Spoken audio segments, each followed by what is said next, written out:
आपके सीएफएस में 12 सब्जेक्ट्स हैं। अगर आप एसए और प्रेसी को निकाल दें तो पीछे 10 सब्जेक्ट्स जो आप बचते हैं आपके, उनको आप थॉरली स्टडी कर लें, जो कि आपने करना है। आपने हर सब्जेक्ट को इक्वली पढ़ना है। अगर आप अपने सब्जेक्ट्स को 10 सब्जेक्ट्स को थॉरली पढ़ते हैं तो आपका ऑलरेडी एसए तैयार हो जाता है। आप पाकिस्तान अफेयर्स को थॉरली पढ़ते हैं तो आपको पाकिस्तान का डेमोक्रेसी, पाकिस्तान की गवर्नेंस, पाकिस्तान की इकोनॉमी, पाकिस्तान के एजुकेशन सिस्टम, पाकिस्तान के सोशल इश्यूज, इन सब पे तो आपको नॉलेज आ जाता है।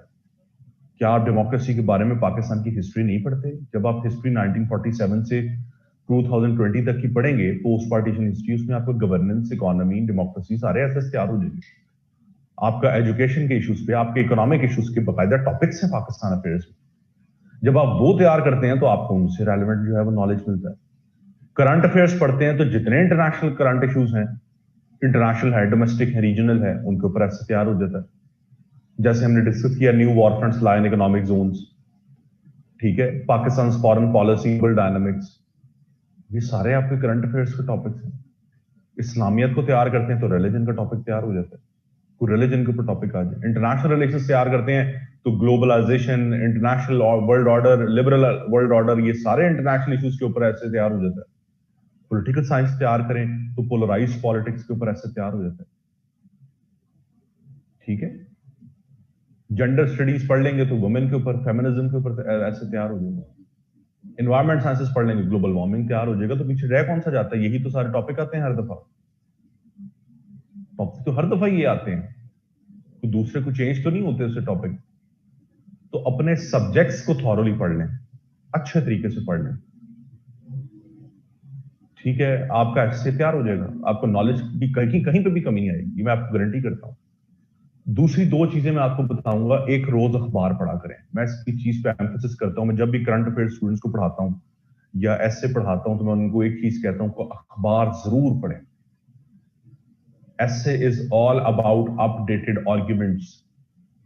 आपने अपडेटेड आर्ग्यूमेंट्स जो है वो उसमें इनकॉर्पोरेट करने। कोई किताब आपको वो नॉलेज नहीं दे रही, आज क्या खबर है, आज की क्या डेवलपमेंट है, वो अखबार ही बता रही है। वो कोई आपको किताब नहीं बता रही, वो कोई आपको रिसर्च आर्टिकल नहीं बता रहा। रोज अखबार पढ़ा करें। में एडिटोरियल्स आते हैं, ओपिनियंस आते हैं। वो जो एडिटोरियल और ओपिनियंस होते हैं वो एक इशू के ऊपर एक एनालिसिस होता है राइटर का, उनको पढ़ा करें। उसमें से आपको आर्ग्यूमेंट्स मिलते हैं एक टॉपिक के ऊपर। एक अखबार में रोज डाइवर्सिटी ऑफ नॉलेज आप इनटेक करते हैं। आर्टिकल्स, ओपिनियंस मुख्तलिफ टॉपिक्स के ऊपर आए होते हैं, कभी गवर्नेंस, कभी इकोनॉमी, कभी डेमोक्रेसी, कभी किसी के ऊपर, कभी किसी के ऊपर। जब आप रोज अखबार पढ़ रहे हैं तो आप कितना डाइवर्सिफाइड नॉलेज रोज इनटेक कर रहे हैं। और आप लोग गलती क्या करते हैं, आप लोग सिर्फ अखबार पढ़ते हैं, आप उसको नोट डाउन नहीं करते। ये सबसे बड़ी गलती है, जिसका आपको फायदा कभी नहीं हुआ अखबार का। अखबार को रोज पढ़ें और उसके नोट्स बनाएं, उसको नोट डाउन करें। अपना एक रजिस्टर लें जो आपका न्यूज़पेपर रजिस्टर होना चाहिए। उसने क्या काम करना है, उस रजिस्टर में आपने ये काम करना है कि आप जो आर्टिकल पढ़ते हैं, आपको उसमें कुछ इंपॉर्टेंट इंफॉर्मेशन लगती है जो आपके मुताबिक आपको बात अच्छी उसमें लगती है, उसको अंडरलाइन कर लें। आर्टिकल को पढ़ते जाएं, उसकी चीजों को अंडरलाइन करते जाएं। एक रजिस्टर लें, रजिस्टर पे उस आर्टिकल का नाम लिखें, उसका यहां पर डेट डालें, किस दिन वो पब्लिश हुआ है, और आपने जो उसमें से इंपॉर्टेंट इंफॉर्मेशन है वो एक्सट्रैक्ट की है, आप उसमें से वो सारी बुलेट पॉइंट्स में यहां पर लिख दें। आप अगला लिखें पर वो टाइटल लिखें जो आपने वो पढ़ा है, आर्टिकल पढ़ा है, उसकी डेट डालें और नीचे बुलेट पॉइंट्स डालें। जब आप रोज 4 से 5 आर्टिकल्स पढ़ रहे हैं, उसको नोट डाउन कर रहे हैं, तो आप रोज का कितना नॉलेज, डाइवर्सिफाइड नॉलेज इनटेक कर रहे हैं। इसमें आपको फैक्ट्स एंड फिगर्स भी मिलेंगे, इसमें आपको आर्ग्यूमेंट्स भी मिलेंगे, इसमें आपको हर तरह की चीजें मिलेंगी। तो ये रोज पढ़ें, ये 1 से 2 हफ्ते करके देखें, आपको फायदा होगा। तीसरी चीज ये है कि एक सोर्स आपको बता देता हूं, नेशनल डिफेंस यूनिवर्सिटी की पब्लिकेशंस हैं, ndu.edu.pk पे आप जाएंगे तो पब्लिकेशंस हैं। इन पब्लिकेशंस में मार्गला पेपर्स हैं, इनके करंट और पास्ट इश्यूज पढ़ लें। इसमें आपका सारे का सारा करंट अफेयर्स, सारे का सारा पाक अफेयर्स और सारे का सारा एसए आपका कवर हो जाएगा। आपको कहीं और से पढ़ने की जरूरत नहीं है, कोई किताब, कोई कुछ पढ़ने की जरूरत नहीं है, किसी चीज की आपको जरूरत नहीं है। अगर आप मार्गला पेपर्स के करंट और पास्ट इश्यूज पढ़ लेते हैं, दैट्स इट। कोई आपको इंटरनेशनल मैगजीन्स पढ़ने की जरूरत नहीं है, foreign affairs, economist, foreign policy, Washington times, Washington post, New York times, कुछ पढ़ने की जरूरत नहीं है, सिर्फ मार्गला पेपर्स पढ़। सबसे आसान का। अब आपके यही तीन ही आपका यूएसएसपी के बहुत से टॉपिक, आपके आईआर टॉपिक यहां से कवर हो जाएंगे। तो ये मार्गला पेपर्स आपको 3 से 4 5 सब्जेक्ट्स में जो है हेल्प आउट कर रहे हैं। ठीक है जी। तो ये एक मैंने आपको आसान तरीका बताया है, इसको आप करके देखें, आपको इसका फायदा होगा। और ये जो नॉलेज इनटेक करना है, ये एक स्लो प्रोसेस होता है। ये आप एक दिन में या आधे दिन में नहीं कर सकते, इसको टाइम लगता है। तो घबराना आपने शुरू में नहीं है कि आपको 2 3 4 दिन लगेगा, आपको लगेगा ये तो बहुत स्लो प्रोसेस है, हम 2 या 3 या 4 दिन में तो सिर्फ 5 या 6 या 7 आर्टिकल्स पढ़ पाए, हम एक ऐसे फुल फ्लेज कैसे लिखेंगे टॉपिक के ऊपर। कोई बात नहीं, आप 1 महीना प्रैक्टिस करके देखें, 1 महीना ही पढ़ें चीजें, अखबार पढ़ें, इन चीजों को पढ़ें, अपने सब्जेक्ट्स को कवर करते जाएं। फिर आप देखें जहां से मर्जी टॉपिक आ जाए, आपने सिर्फ ब्रेनस्टॉर्मिंग करनी है उसके ऊपर। मार्गला पेपर्स के 2020 के भी आ चुके हैं, आप करंट इश्यूज में 2020 के देखें, 2020 के आ चुके हैं। तो ये काम करें और आपको इसका फायदा होगा। ठीक है, यहां तक क्वेश्चन है जी इससे रेलेवेंट तो आप मुझसे पूछ सकते हैं।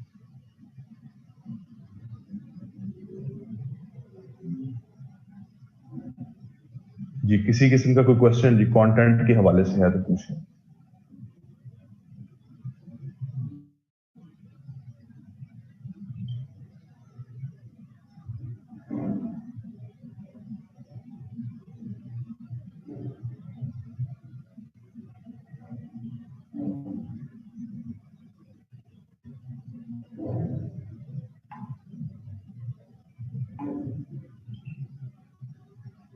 टॉपिक रीड करते हैं बट भूल जाता है, उसको कहते हैं। देखें जी, आप ना टॉपिक को जब पढ़ते हैं उसको ना डिस्कस किया करें।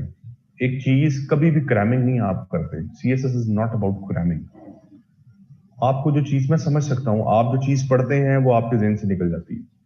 आप एक चीज को पढ़कर ना एक दूसरे से डिस्कस किया करें। ये एक आइडियल टाइम है। आप में से जो लोग 21 में अपीयर होना चाह रहे हैं, और आई होप आप सब लोग ही तकरीबन 21 में अपीयर होना चाह रहे होंगे, तो ये एक आइडियल टाइम है जहां पर 3 साढ़े 3 4 महीने आपके एग्जाम्स में रह गए। यहां पर आपकी ग्रुप स्टडी जो है बहुत मैटर करती है। एक चीज को पढ़ें, एक चीज को पढ़कर आपस में डिस्कस करें। जितना ज्यादा डिस्कस करेंगे वो चीजें आपके दिमाग में बैठ जाएंगी। अदरवाइज ऐसे तो आप क्रैम ही नहीं कर सकते। वो चीज क्रैमिंग नहीं हो सकती ऐसे। डिस्कस किया करें एक दूसरे के साथ। उस्मान पूछ रहे हैं कि ऐसे में क्या हमको रेलेवेंट थीरीज जो है वो इनकॉर्पोरेट कर सकते हैं। उस्मान, कर तो सकते हैं, लेकिन जो एग्जामिनर है ना वो इंग्लिश लिटरेचर का बंदा है, उसने इंग्लिश लिटरेचर पढ़ा। अगर आप उसको पॉलिटिकल साइंस की या इंटरनेशनल रिलेशंस की या इकोनॉमी की थीरीज बताना शुरू कर देंगे, उसे समझ नहीं आएगी। तो थीरी अगर है जो कि आसानी से वो अंडरस्टैंड कर सकता है तो जरूर उसको बताएं। अगर कोई बहुत टेक्निकल थीरी आ गई है जो उसकी समझ में नहीं आ रही, तो वो इस तरह के टेक्निकल जार्गन इस्तेमाल ना करें। हमने उसको समझाना है ऐसे कि वो एक लेमैन है। ठीक है, ये उसकी फील्ड नहीं है। इकोनॉमी पे ऐसे आ जाता है, बहुत टेक्निकल बातें ना करें, उसके अंदर बहुत मुश्किल मुश्किल बातें ना करें।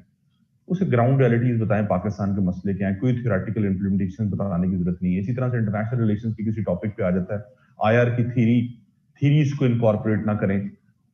अगर तो आप समझते हैं हाँ ये थीरीज की समझ आ जाएगी, जो मैं बात कर रहा हूँ और उसको रिलेट कर रहा हूँ अपने आर्गुमेंट के साथ, तो जरूर करें, अच्छी बात है। ठीक है, लेकिन कोई टेक्निकल बात नहीं करनी। Is there any specific length criteria to count the words like number of sheets that are recommended to get? नहीं, स्पेसिफिक क्राइटेरिया तो नहीं है उसमें। आप अगर अपने नंबर वर्ड काउंट करना चाहते हैं तो आप सिंपल ये करें कि आपने एक पेज के ऊपर जो एक फुल जो पेज लिखा है उसकी आप फर्स्ट लाइन के वर्ड्स गिन लें। लेट सपोज वो 5 है, और नंबर ऑफ लाइंस गिन लें। लेट सपोज लाइंस टोटल जो है वो एक पेज पे 15 है और आपने एक लाइन में जो है वो 6 वर्ड्स लिखे हैं, तो 15 को 6 से मल्टीप्लाई करेंगे तो आपके पास एवरेज आ जाएगी कि आप एक पेज के ऊपर 90 वर्ड्स लिख रहे हैं। तो इसी तरह पेज काउंट कर लें कि आपने टोटल लिखे हैं 90 को, आप अगर आपने 10 पेज लिखे हैं तो वो आपको पता चल जाएगा कि 900 वर्ड्स बनते हैं। अगर आपने 20 पेज लिखे हैं तो वो आपको पता चल जाएगा कि ये 1800 वर्ड्स बनते हैं। ठीक है, तो इस तरह से आप ये नहीं कि आपने एक एक जो है वर्ड को गिनने बैठ जाना, ऐसे नहीं होता ना, एग्जामिनर गिनता है, एक अंदाजा ही होता है। मसलन 15-16 पेजेस अगर आप लिखते हैं तो वो 1800 to 2000 वर्ड्स बन जाते हैं, लेकिन डिपेंड करता है आपकी राइटिंग के ऊपर। अगर आपकी राइटिंग बहुत छोटी छोटी है, उस पर आप 15 से 20 पेजेस लिखेंगे तो वो तो 4000 वर्ड्स बन जाएंगे। लेकिन अगर आपकी राइटिंग बहुत बड़ी है, फिर आप 15 या 20 सफ़ों पे एक अपना ऐसे लिखते हैं तो वो आपकी मुश्किल से 1400-1500 वर्ड्स बनेंगे। डिपेंड करता है राइटिंग पे, इसका कोई खास क्राइटेरिया नहीं है। आपकी एक सिंपल इसका ये है कि आपकी एक जो है ना वो इतनी कॉम्प्रिहेंसिव लेंथ जरूर होनी चाहिए कि एग्जामिनर को ये ना लगे कि बहुत छोटा लिख दिया या बहुत ज्यादा लंबा लिख दिया। वो एवरेज मैंने आपको बता दिया 15-16 पेजेस होते हैं आपके सीएसएस के, इतने आप लिख दें, 13 से 16-17 की रेंज में आप लिख दें तो आप कैसे पास हो जाता है। लेंथ दरअसल मैटर नहीं करती, क्वालिटी मैटर करती है, लेकिन खैर लेंथ भी किसी एक स्टैंडर्ड पे जाकर जो है वो करती है। अगर आप 3 पेजेस कैसे लिखाएंगे तो अब लेंथ तो मैटर करेगी वहां पर, लेकिन अगर आप 15 पेजेस कैसे लिख रहे हैं और अच्छा लिख रहे हैं, क्वालिटी दे रहे हैं, तो आप कैसे पास हो जाएगा, उसमें कोई ऐसी बात नहीं है।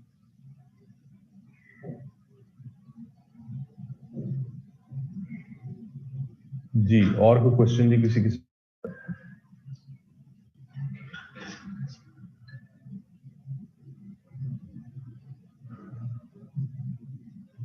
अच्छा जी, ये अमीर हमजा पूछ रहे हैं कि जी set examiner barely has 1 to 2 minutes to check a paper, does quality really matter then if he can't check the entire? देखिए जी, बात ये है कि एग्जाम क्वालिटी का स्टैंडर्ड क्या है, what is the definition of quality? Quality में वो यही 3 चीजें देख रहा है ना एग्जामिनर, आपकी ग्रामर देख रहा है, आपकी कोहेरेंस देख रहा है, आपकी रेलेवेंस देख रहा है। आपकी आउटलाइन से उसको अंदाजा हो जाता है कि क्या आप रेलेवेंट लिख रहे हैं, क्या आपकी आर्गुमेंट्स में कोहेरेंस है, अब बात की जो तरतीब आपने दी है आउटलाइन के अंदर, क्या उसके अंदर कोहेरेंस है। और उसके बाद जब आप उसको लिखना शुरू करते हैं तो जब वो इंट्रोडक्शन पढ़ता है, उस इंट्रोडक्शन से अंदाजा हो जाता है। आप अभी शायद ऐसे लिखते नहीं हैं और एक दूसरे के चेक नहीं करते। हम दोस्त क्या किया करते थे जब हम पढ़ते थे, हम ऐसे लिखकर एक दूसरे के चेक किया करते थे, तो हमें ना आइडिया हो जाता था एग्जामिनर की साइकी का। एक टाइम पे आप चेक कर करके ना आपको एग्जामिनर की तरह सोचना शुरू कर देते हैं। उसके बाद जब मैंने ऐसे पढ़ाना शुरू किया तो अब मैं खुद भी ऐसे जब इवेल्युएट करता हूँ, चेक करता हूँ, तो मुझे अंदाजा हो जाता है। और लिटरली 1 से 2 मिनट ही लगते हैं एक ऐसे को देखने में कि इसके अंदर क्या लिखा हुआ है। 1 से 2 मिनट भी बहुत ज्यादा है, आप 30-35 सेकंड के अंदर आपको पता चल जाता है। आप उसकी आउटलाइन से आपको अंदाजा हो जाता है कि ये ऐसे किस स्टैंडर्ड का लिखा, और आउटलाइन को 5 से 10 सेकंड लगते हैं, इससे ज्यादा नहीं लगते। ठीक है, तो क्वालिटी में ना वो चीजें जो देख रहा है, मैंने आपको स्ट्रक्चर में बताया था कि वो देख रहा है आपकी कोहेरेंस देख रहा है, रेलेवेंस देख रहा है, और उसके साथ साथ वो ये चीजें देख रहा है आपकी क्या कहते हैं, ग्रामर। इसमें अगर आप लैक कर रहे हैं तो इट मींस आप क्वालिटी इसको नहीं दे रहे। तो ये चीजें जो है वो देख रहे हैं। जी, यहां तक आपका कोई इशू है, कोई और मजीद क्वेश्चंस हैं तो आप पूछ लें, तसल्ली से पूछ लें, मैं उनको आंसर करता हूं और फिर हम आगे आज अपना पहला ऐसे पढ़ते हैं। स्ट्रक्चर समझना उस ऐसे के अंदर बहुत जरूरी है, और उसके अंदर किसी किस्म की एम्बिगुइटी ना होना ये भी बहुत जरूरी है। स्टिल आपके कोई क्वेश्चंस हैं किसी भी किस्म के तो वो आप पूछ सकते हैं।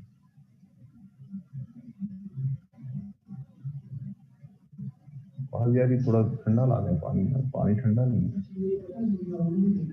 ये थोड़ा सा ठंडा ला दें। If factually accuracy can be compromised, do we really need to gather that much data when we can improvise during essay?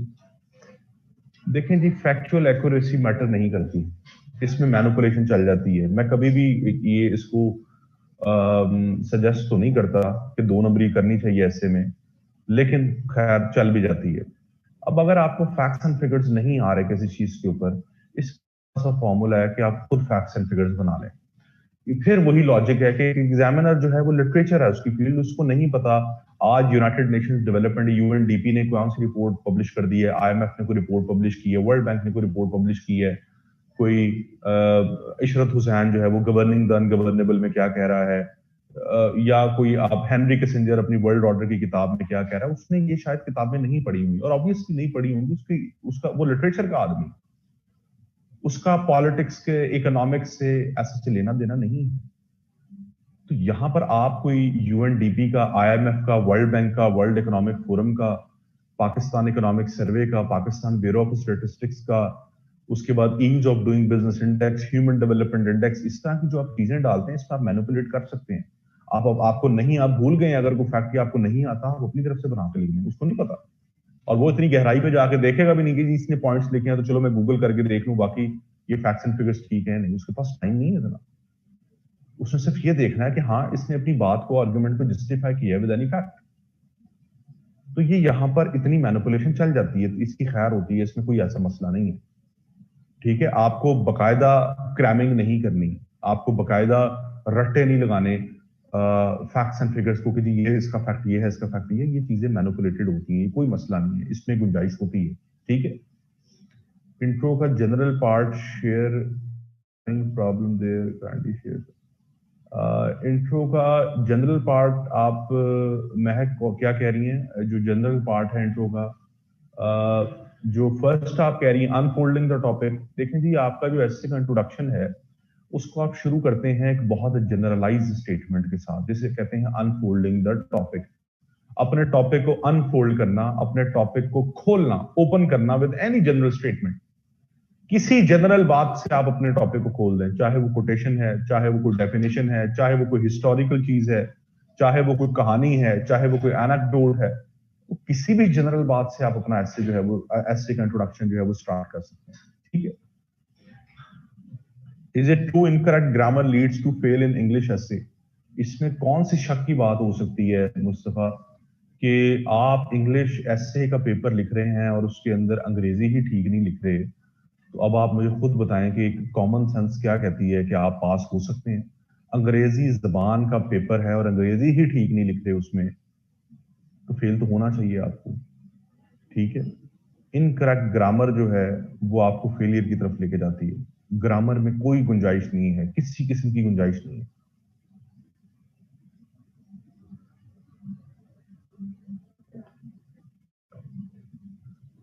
If someone wishes to push for a mark north to 60 marks, what sort of a technique would you advise?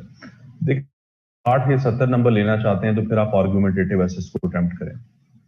ठीक है, लेकिन ये एक risk है, मैंने आपको बताया था, ये रिस्क इस वजह से है कि आप 60 या 70 को अचीव करते करते 6 या 7 पे भी फेल हो सकते हैं। उसकी मैंने रीजन आपको बहुत एक क्लियरली बताई थी कि एस्से के अंदर सब्जेक्टिविटी का एलिमेंट बहुत ज्यादा होता है, खास तौर पर जो आर्गुमेंटेटिव एस्से होते हैं।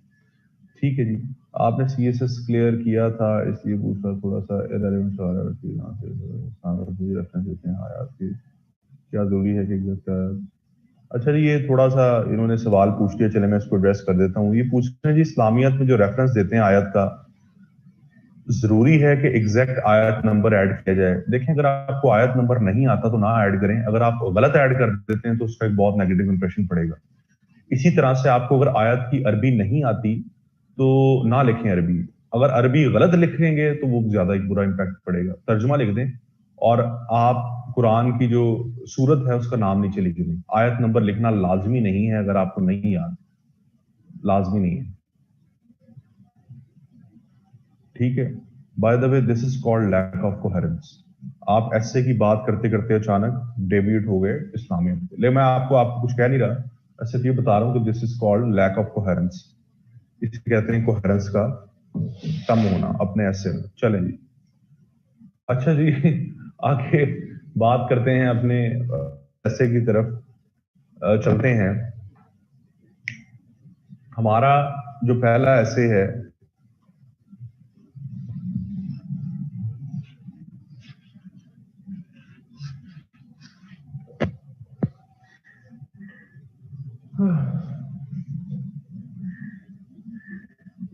ये मैं एक स्टेटमेंट लिख रहा हूं, is Pakistan gradually moving towards globalisation, ये हमारा आज का एसे है जी। क्या पाकिस्तान आहिस्ता आहिस्ता ग्रेजुअली ग्लोबलाइजेशन की तरफ बढ़ रहा है? पहले तो आप मुझे बताएं कि आप क्या समझते हैं, इस सवाल का जवाब हाँ है या ना है, कि क्या पाकिस्तान ग्लोबलाइजेशन की तरफ बढ़ा है या नहीं बढ़ा?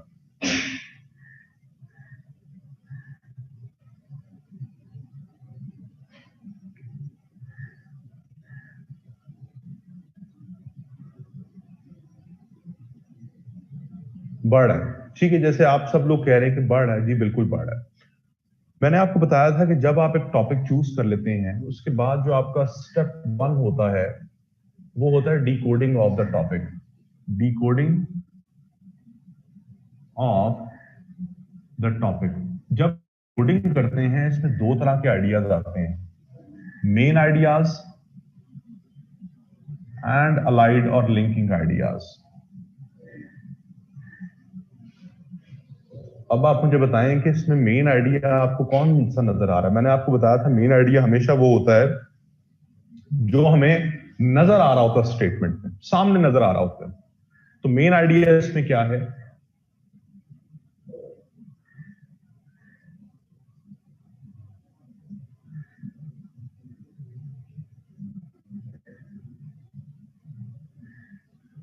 इसमें मेन आइडिया है, वो पूछ रहा है कि आप पाकिस्तान ग्लोबलाइजेशन की तरफ बढ़ रहा है, आप कह रहे हैं बढ़ रहा है। आप बताएंगे कैसे बढ़ रहा है, हाउ, या factors that lead Pakistan towards globalisation. वो आपसे पूछ रहा है कि क्या पाकिस्तान ग्लोबलाइजेशन की तरफ बढ़ रहा है? आपसे मैंने पूछा बढ़ रहा है, आपने कहा बढ़ रहा है। तो क्या आप पहले ये नहीं बताएंगे कि कैसे बढ़ रहा है, हाउ? किसी को यहां पे कोई इतराज, किसी किस्म का कोई चीज समझ ना आई तो पूछें। मेन आइडिया समझ आ गया आपको? कोई समझ नहीं आई तो पूछें। क्लियर? अच्छा, मेन अलाइड आइडियाज क्या हो सकते हैं? अब अलाइड आइडियाज वो आइडियाज होते हैं जो अपेरेंटली तो हमें यहां नजर नहीं आ रहे, लेकिन किसी ना किसी तरह से वो लिंक्ड होते हैं, अलाइड होते हैं मेन आइडिया के साथ। अब आपने बता दिया कि पाकिस्तान, जी पाकिस्तान ग्लोबलाइजेशन की तरफ बढ़ रहा है। अब इसके अलाइड आइडियाज क्या हो सकते हैं?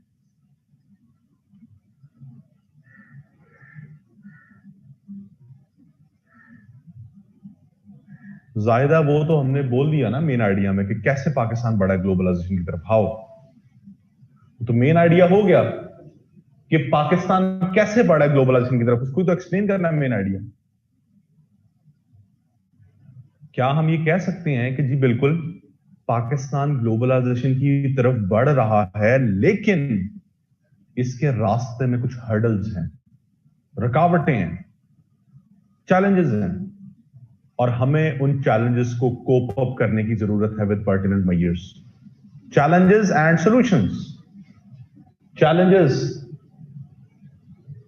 in the way of becoming a globalized state.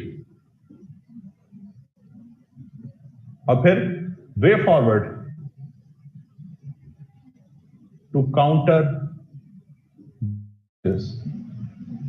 तो हमने क्या किया, हमने डिकोडिंग करके 3 डोमेन्स निकालनी।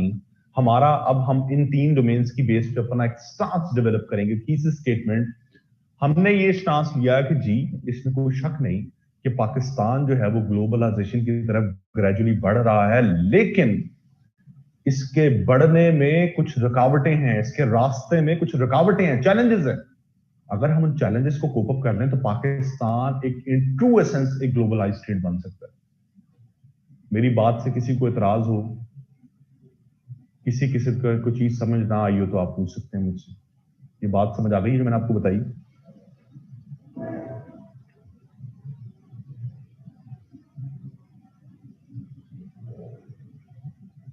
समझ आ गई जी? चलें, अब आप लोग क्या करें, आप सब लोग अपनी अपनी थीसिस स्टेटमेंट बनाएं इसी के ऊपर। स्टांस तो मैंने आपको बता दिया, उसको सिर्फ इंग्लिश में कन्वर्ट करना है बस। ये 3 चीजें हैं, इसकी बेस पे आप लोग जरा अपनी थीसिस स्टेटमेंट बनाएं और यहाँ टाइप करके मुझे भेजें, मैं पढ़ता हूँ और आपको बताता हूँ कि इसमें क्या क्या गलती है। ठीक है,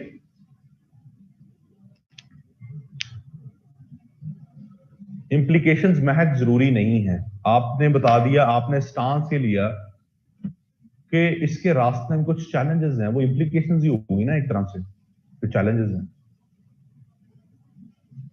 ठीक है, सॉरी इम्प्लीकेशन नहीं हुई, चैलेंजेस हुए, तो इम्प्लीकेशंस की जरूरत नहीं है आपको। आपके पास 3 डोमेन्स हैं, कंप्रिहेंसिवली आप इनको डिस्कस कर सकते हैं। जरा बनाए थीसिस स्टेटमेंट और बताएं मुझे।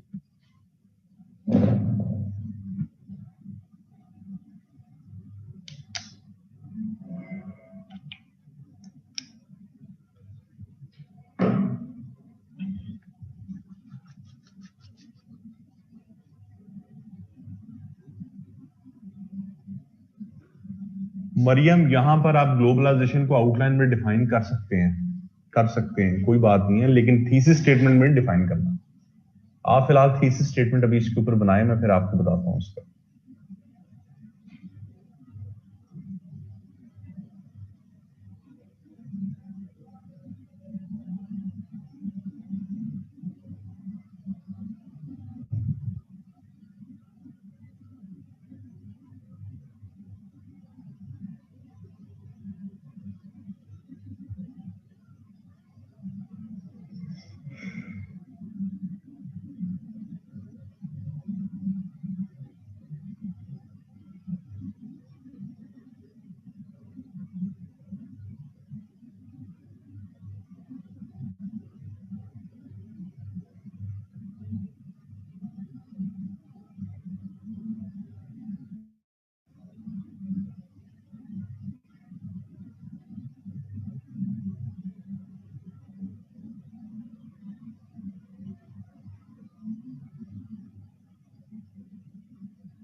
अच्छा जी, महक ने लिखी है जी, Pakistan is moving towards globalisation because of many factors but there are challenges in the way, in its way होगा, Pakistan can adopt different strategy to deal with these hindrances. Very good. Amir Hamza, Pakistan steady and gradual shift towards globalization has become as a sigh of relief after years of security instability। अमीर, ये बहुत लंबी आपने लिख दी है, ये बात नहीं, इतनी लंबी तमहीद नहीं माननी, सिंपल बताएं कि पाकिस्तान ग्लोबलाइजेशन की तरफ बढ़ा है, जैसे महक ने बनाई है।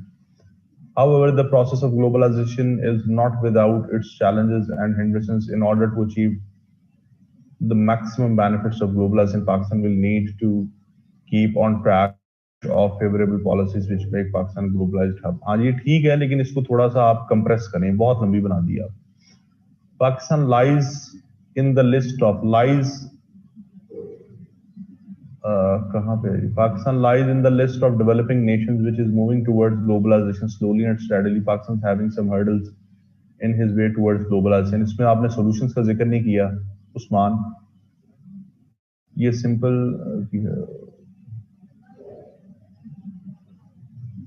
ये सिंपल रखी है, ओके हो, इसका क्या मतलब हुआ?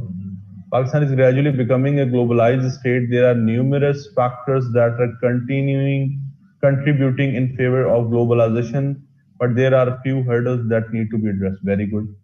Pakistan is certainly moving towards a globalized state with passage of time, but there are still some hurdles in its way which needs to be resolved effectively by government and people of Pakistan। Good। Pakistan is going towards globalization, although it has some provocation in its way। आपने solutions की बात नहीं की है वैसे। Pakistan is moving towards globalization due to a number of factors, although it has a number of challenges towards becoming a globalized state. Pakistan can carve out a way forward through a number of ways। Good। Pakistan today is on the verge of becoming a globalized state, but it is facing a number of hurdles. In order to become a true globalized state, it will have to take a few necessary steps. Good. Pakistan is moving towards globalization gradually. There are challenges which it has to face during this transition. Certain steps are needed to counter these challenges and complete the transition.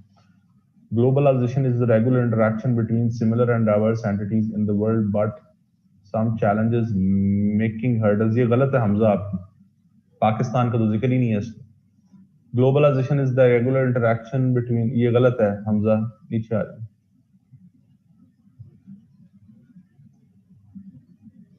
Although Pakistan is moving towards globalization, it has to face multiple challenges which need concerted efforts to have a smooth journey towards globalization. To move Pakistan towards the globalized state, many political and economic factors readily playing their part. ये गिना ठीक नहीं है. आप ये देखें ऊपर ये स्टूडेंट्स बाकी कैसे बना रहे हैं. Pakistan is moving towards globalization. For that matter, many initiatives have आएगा, has नहीं आएगा, have been taken, but somehow Pakistan is facing challenges and there is a dire need to encounter it. ठीक है. Mahnoor लिख रही हैं, Pakistan is gradually moving towards globalization due to many aspects, but there are some hinders. Hinders तो verb होता है, आप noun है इस्तेमाल करना है. Hindrance कहेंगे यहाँ पे, hindrances कहेंगे. To do so and will try to cope with these hurdles to become a globalized state. Good. नीचे आ जाएंगी. Nayab, a commendable move of Pakistan towards getting globalized will definitely have a jagged path. The empirical steps will provide a way to move forward. इसमें आपने challenges की बात नहीं की नायाब. ठीक है. उसके बाद जी सारा Suleman, Pakistan stands low on the globalization ranking of the countries of the country because there are many factors. ये ठीक नहीं है सारा आपकी. In the last few years, multiple factors have led Pakistan in the right direction towards globalization, resisting multidimensional challenges on its way. ये भी ठीक नहीं है. Pakistan is moving with the world globalization race for which Pakistan will have to opt the globalization to state among world global race, but to jump into the race, Pakistan is facing too many barriers and challenges for which Pakistan needs to counter them. Maryam ये race वगैरह की बात ना करें, आप simple बताएं कि पाकिस्तान जो है वो ग्लोबलाइजेशन की तरफ बढ़ रहा है. That's it. ठीक है. तो ये फिलोसफिकल टच इसको बिल्कुल ना दें. ये वो है, ऐसे है, इशू बेस्ड ऐसे है. चलें जी, आप में से ऑलमोस्ट सब लोगों की जो है वो ठीक है. कुछ लोगों ने थोड़ी थोड़ी गलतियां की हैं, वो आने वाले लेक्चर्स के अंदर उनकी वो गलतियां जो हैं वो कोप अप हो जाएंगी. अब हम बात करते हैं इसकी एक आउटलाइन का स्केच बना देता हूं मैं, और उसके बाद फिर हम जो है वो आगे इसके ऊपर एक मैं आपको इसके ऊपर डिस्कशन करते हैं इस टॉपिक पे.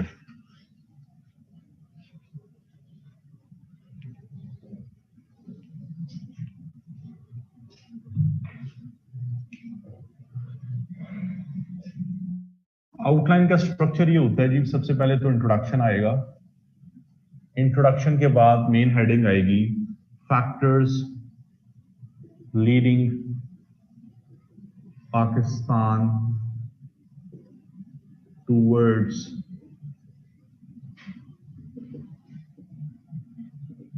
ग्लोबलाइजेशन. ABCDE. इसका स्केच में से बना रहा हूं. ये मैं एक एक पॉइंट को भी एक्सप्लेन करूंगा, ठीक है, लेक्चर में. अच्छा जी. Number 3, challenges for Pakistan to become a truly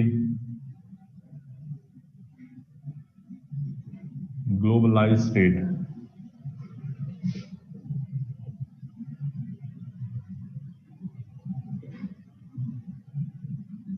Way forward to cope the existing challenges in order to prosper Pakistan in global arena. ABCDE.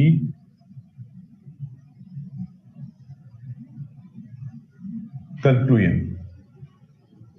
ठीक है जी.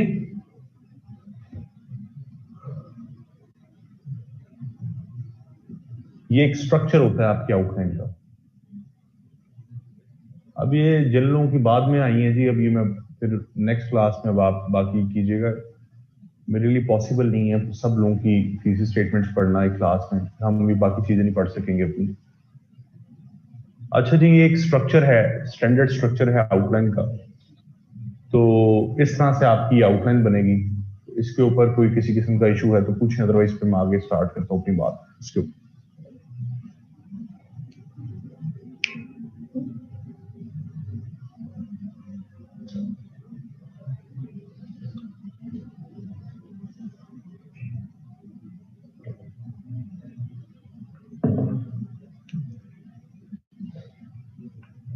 मुख्तार को जरा बताइए, मुख्तार फहद में से। अच्छा जी, सबसे पहले बात स्टार्ट करते हैं अपने ऐसे पे। ऐसे का टॉपिक है हमारा कि क्या पाकिस्तान ग्लोबलाइजेशन की तरफ बढ़ रहा है, is Pakistan gradually moving towards globalisation.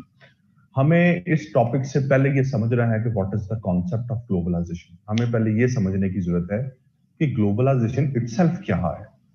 ठीक है, समझने के बाद फिर हम आगे बात करते हैं कि पाकिस्तान ग्लोबलाइजेशन की तरफ कैसे बढ़ रहा है। ठीक है। अच्छा जी, ग्लोबलाइजेशन का जो कॉन्सेप्ट है, आप अगर कोई डिफाइन करना चाहे आप में से, तो वो आप डिफाइन कर सकते हैं। उसके बाद फिर मैं एक अपनी डेफिनेशन से स्टार्ट करूंगा और फिर उसको मैं एक्सप्लेन करता जाऊंगा। आप में से कोई शख्स जी जो डिफाइन करना चाहे व्हाट इज ग्लोबलाइजेशन।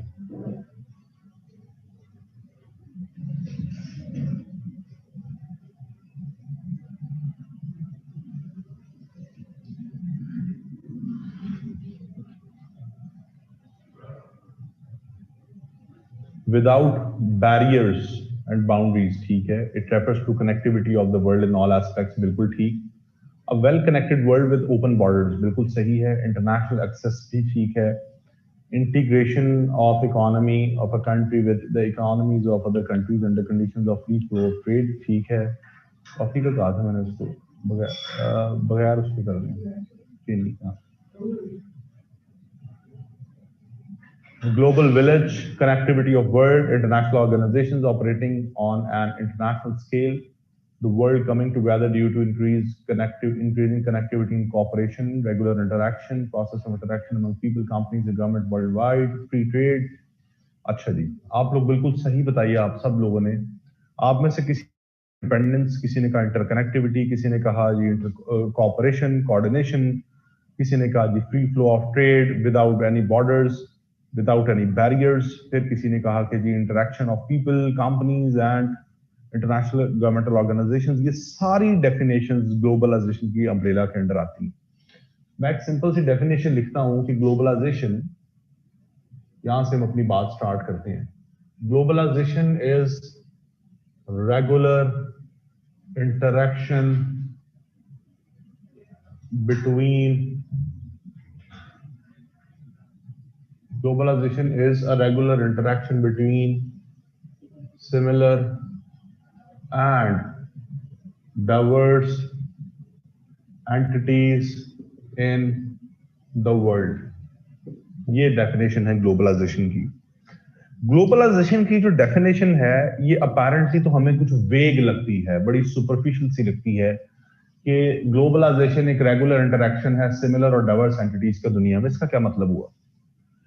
इस डेफिनेशन को समझने के लिए आपको इसमें दो टर्मिनोलॉजीज का पता होना बहुत जरूरी है, उनको समझना बहुत जरूरी है। Number one, regular interaction. Number two, similar and diverse entities.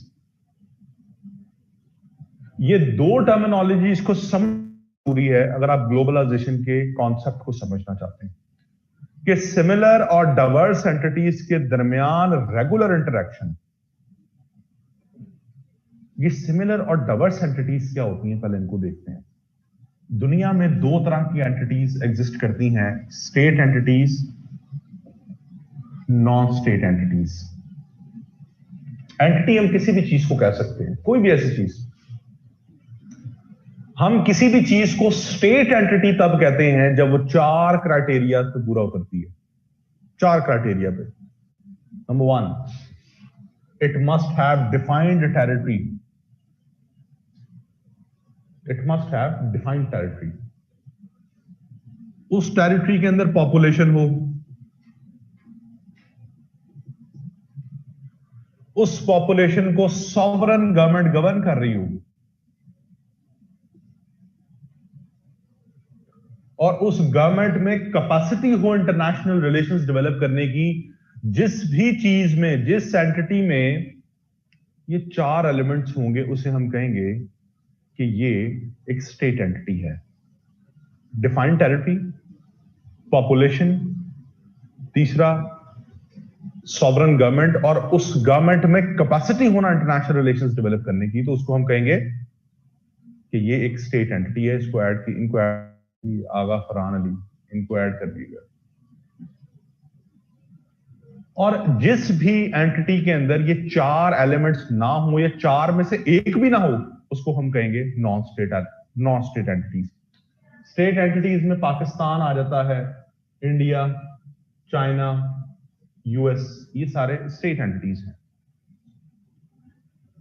Non state entities क्या होती हैं? जिसमें इन चार में से एक या चारों या दो या तीन फैक्टर्स लैक कर रहे हैं, उसे हम कहेंगे नॉन स्टेट एंटिटी है। जिस तरह से इंटर गवर्नमेंटल ऑर्गेनाइजेशंस, जिसमें United Nations, IMF, World Bank, World Trade Organisation आ जाता है। क्या यूनाइटेड नेशन की कोई टेरिटरी है? नहीं है। क्या उसकी कोई पॉपुलेशन है? नहीं है। तो इसलिए स्टेट एंटिटी नहीं है। इसी तरह से NGOs, नॉन गवर्नमेंटल और नॉन प्रॉफिट ऑर्गेनाइजेशन, जिस तरह के USAID का आपने नाम सुना होगा,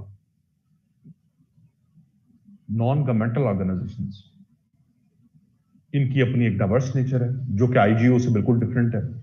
इसी तरह से MNCs, मल्टीनेशनल कंपनीज, KFC है, मैकडॉनल्ड्स है, लिवाइस है, ये क्या है? मल्टीनेशनल कंपनीज हैं। Belligerent groups, terrorist groups, al Qaeda, TTP, ISIS, ये सारे नॉन स्टेट एलिमेंट्स हैं। ये हो गई स्टेट एंटिटीज, ये होगी नॉन स्टेट एंटिटीज। जब हम इनका आपस में रेगुलर इंटरैक्शन पढ़ेंगे, इसको कहेंगे सिमिलर एंटिटीज के दरमियान रेगुलर इंटरैक्शन। जब हम इनको स्टडी करेंगे, अगर हम इन सबको स्टडी, इनका रिलेशन आपस में देखते हैं, तो हम कहेंगे डाइवर्स एंटिटीज का आपस में रेगुलर इंटरैक्शन, क्योंकि इनकी सबकी नेचर डाइवर्स है। और अगर ये नॉन स्टेट एंटिटीज इन स्टेट एंटिटीज के साथ लिंक्ड हैं, आपस में ताल्लुकात, इनके रेगुलर इंटरैक्शन हो रहे हैं, तो उनको भी हम कहेंगे कि डाइवर्स एंटिटीज के दरमियान रेगुलर इंटरैक्शन। इन्हें कहते हैं सिमिलर और डाइवर्स एंटिटीज। अब सिमिलर और डाइवर्स एंटिटीज में किस किस्म का रिलेशन, किस किस्म का regular interaction? Pakistan, India, US, China, ये स्टेट एंटिटीज हैं। पाकिस्तान और इंडिया के दरमियान कश्मीर का मसला चल रहा है। ये दोनों मुल्क कश्मीर का मसला बैठकर डिप्लोमेसी के थ्रू रिजॉल्व अगर कर लें, तो हम कहेंगे सिमिलर एंटिटीज के दरमियान रेगुलर इंटरैक्शन किस किस्म का? पॉलिटिकल नेचर का, पॉलिटिकल इंटरैक्शन। इंडिया और पाकिस्तान में कश्मीर के ऊपर खुदा न खास्ता जंग हो जाती है, यूनाइटेड नेशन यहां से इंटरवीन करता है और इंडिया पाकिस्तान की जंग बंदी करवाता है, तो हम कहेंगे डाइवर्स एंटिटीज के दरमियान रेगुलर इंटरैक्शन किस किस्म का? पॉलिटिकल नेचर का।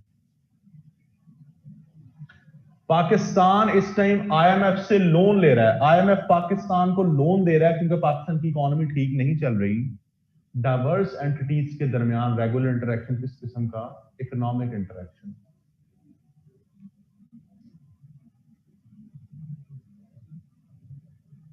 कोरोना वायरस आया, उसमें चाइना ने पाकिस्तान की मदद की with equipments, medical equipments, with medical facilities. China ने पाकिस्तान की मदद की। सिमिलर एंटिटीज के दरमियान रेगुलर इंटरैक्शन किस किस्म का? सोशल नेचर का, सोशल इंटरैक्शंस। पाकिस्तान पिछले 20 साल से वॉर ऑन टेरर लड़ रहा है, बेलिजेरेंट ग्रुप्स के खिलाफ, अलकायदा, TTP के खिलाफ। डाइवर्स एंटिटीज के दरमियान रेगुलर इंटरेक्शन किस नौयत का? War like interaction. War like interaction.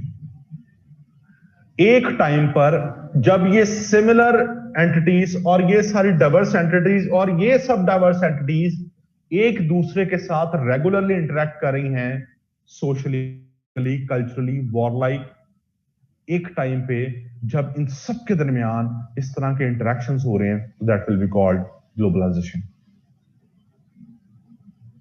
यहां तक कोई मसला जी, किसी किस्म का कुछ चीज समझ ना आई हो तो पूछो।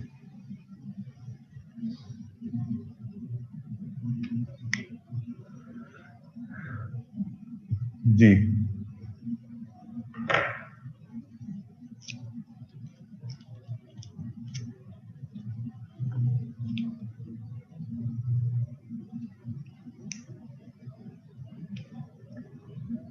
देखिए जी, एंटिटी का मैंने आपको वर्ड इसलिए इस्तेमाल किया डिफरेंशिएट करने के लिए कि एक स्टेट एंटिटी, एक चीज एक स्टेट है, एक नॉन स्टेट है। अगर हम एंटिटी के साथ अगर स्टेट लगा रहे हैं तो फिर वो स्टेट को भी तो रिप्रेजेंट कर रही है ना। जो आपका कंसर्न है कि हमने स्टेट्स को क्यों नहीं लिखा, ये नेशन क्यों नहीं लिखा, स्टेट नेशन को रिप्रेजेंट कर रहा है।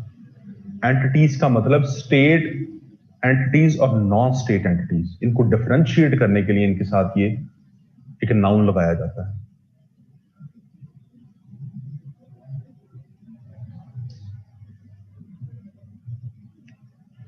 इंट्रो में आप लिख सकते हैं, इंट्रो में आप डिफाइन कर सकते हैं ग्लोबलाइजेशन को, ठीक है।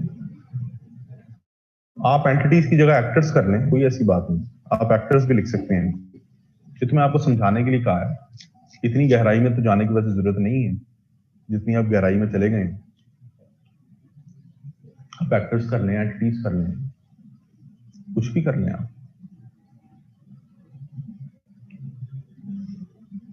अच्छा जी, ये जो ग्लोबलाइजेशन का कॉन्सेप्ट है ना, ये 1980s के अंदर आया था, जो टर्म कॉइन की गई ग्लोबलाइजेशन। ग्लोबलाइजेशन ना, दुनिया जब से वजूद में आई है तब से ग्लोबलाइजेशन एग्जिस्ट करती आ रही है, लेकिन इसको 1980 में ही ग्लोबलाइजेशन क्यों कहा गया, पहले क्यों नहीं कहा गया? वो इसलिए नहीं कहा गया कि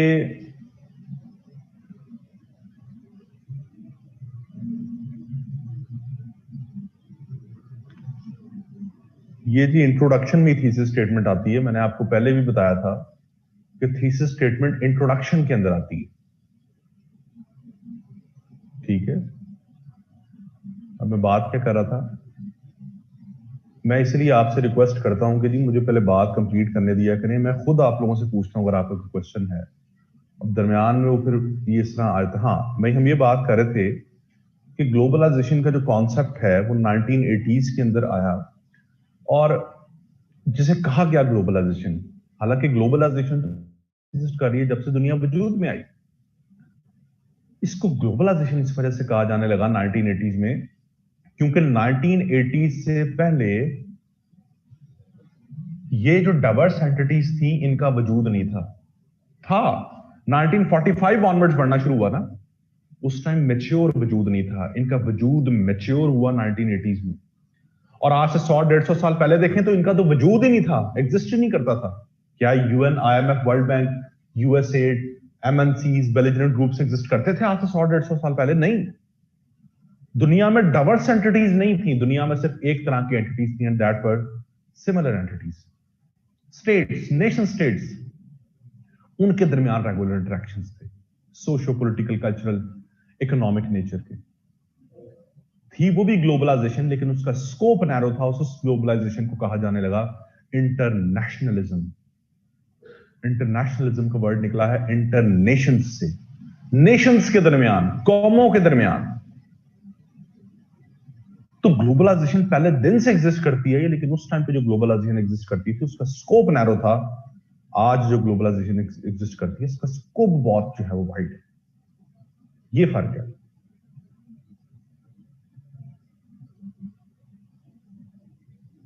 ग्लोबलाइजेशन का कॉन्सेप्ट समझ आ गया जी? यहां तक कोई किसी किस्म का मसला पूछे?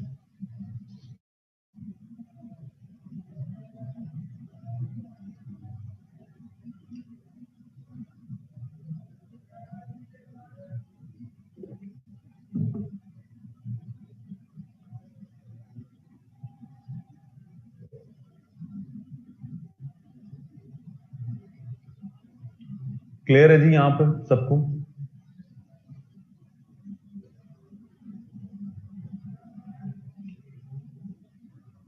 अब हम बात करते हैं कि पाकिस्तान ग्लोबलाइजेशन की तरफ कैसे बढ़ रहा है। मैं ये ऐसे आपको थोड़ा एक्सप्लेन करने से पहले बताता चलूं, आपको थोड़ा सा जरा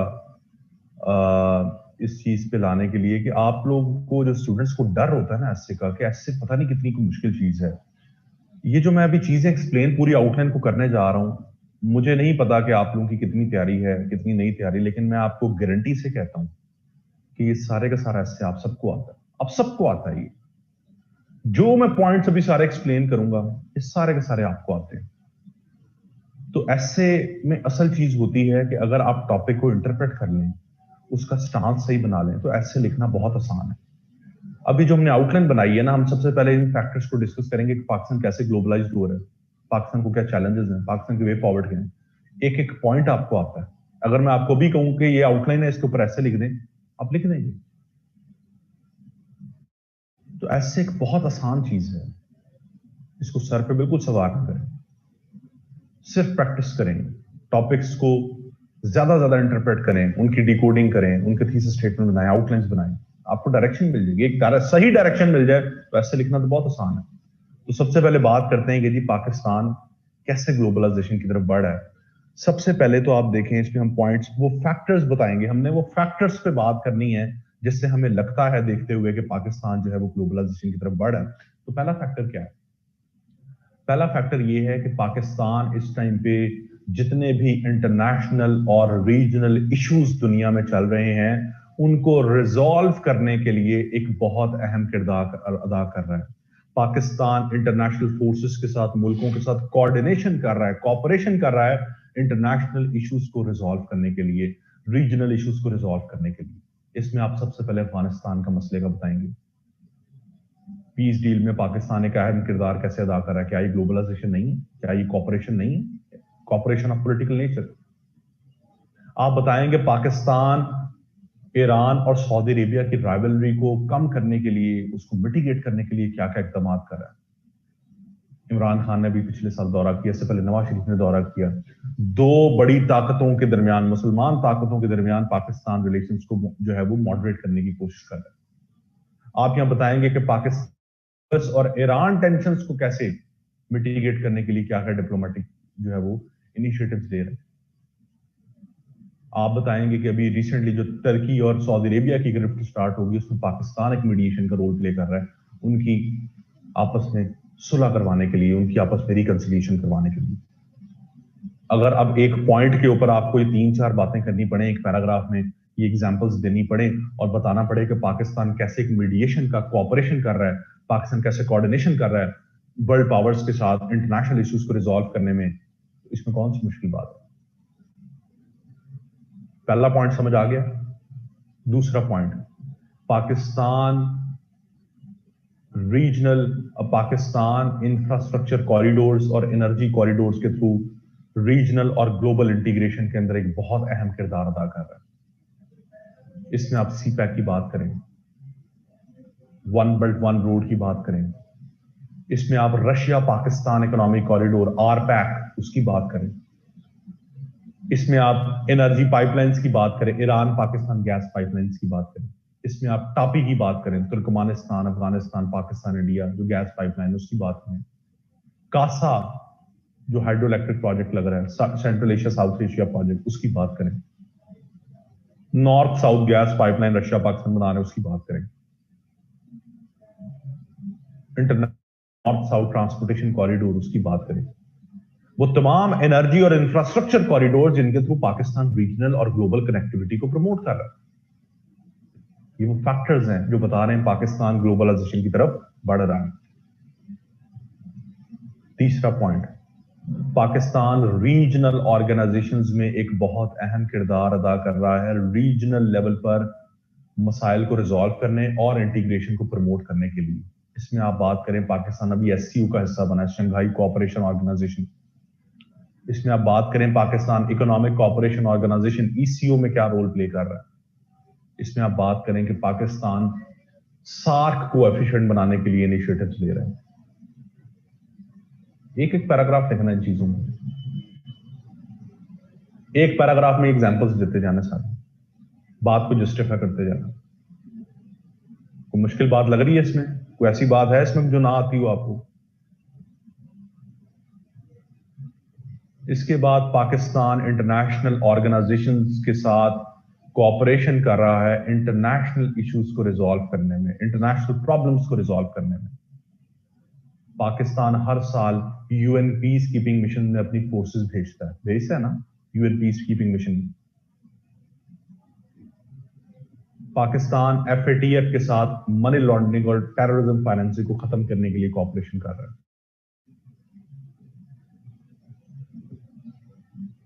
पाकिस्तान इस टाइम पे, हाँ यूएन का हो गया, एफएटीएफ का हो गया, पाकिस्तान न्यूक्लियर प्रोलिफरेशन को रोकने के लिए इस टाइम पे इंटरनेशनल फोर्सेस के साथ, यूएन के साथ काम कर रहा है। फोर्थ पॉइंट हो गया। इसके बाद आप बात करेंगे पाकिस्तान दुनिया में सबसे बड़ा मसला क्लाइमेट चेंज को कोप अप करने के लिए दुनिया के साथ कोऑर्डिनेशन कर रहा है और बिलियन ट्री सुनामी जैसे प्रोजेक्ट्स, पूरी दुनिया का जो एक मसला है क्लाइमेट चेंज, उसे कोप अप करने के लिए पाकिस्तान स्ट्रेटजीज बना रहा है। पाकिस्तान डिजिटाइजेशन में बहुत तेजी से ऊपर जा रहा है और पाकिस्तान ई कॉमर्स को प्रमोट कर रहा है, ई गवर्नेंस को प्रमोट कर रहा है, ई एजुकेशन, ई हेल्थ को प्रमोट कर रहा है, इलेक्ट्रॉनिक डिजिटाइजेशन के थ्रू, इलेक्ट्रॉनिक मींस के थ्रू, डिजिटाइजेशन के थ्रू लोगों का इंटरेक्शंस को फैसिलिटेट कर रहा है। क्या ये ग्लोबलाइजेशन नहीं है? पाकिस्तान कल्चरल ग्लोबलाइजेशन को सपोर्ट करता है, रिलीजियस ग्लोबलाइजेशन को सपोर्ट करता है, जहां पाकिस्तान करतारपुर बॉर्डर के थ्रू सिखों को जो है वो वेलकम कर रहा है, सिख पिलग्रिम्स को। पाकिस्तान हिंदू टेंपल्स को मजीद दोबारा रिकंस्ट्रक्ट कर रहा है, हिंदू एथनिसिटीज को प्रोटेक्ट करने के लिए, उनके टूरिज्म के लिए। पाकिस्तान ने अभी फरवरी में कोरोना से पहले कबड्डी का वर्ल्ड कप करवाया पाकिस्तान में। पाकिस्तान में पीएसएल हो रहा है, जहां से दुनिया से लोग आ रहे हैं क्रिकेट खेलने आते हैं। पाकिस्तान में कल्चरल डाइवर्सिटी है जो टूरिज्म को पाकिस्तान के अंदर प्रमोट कर रही है।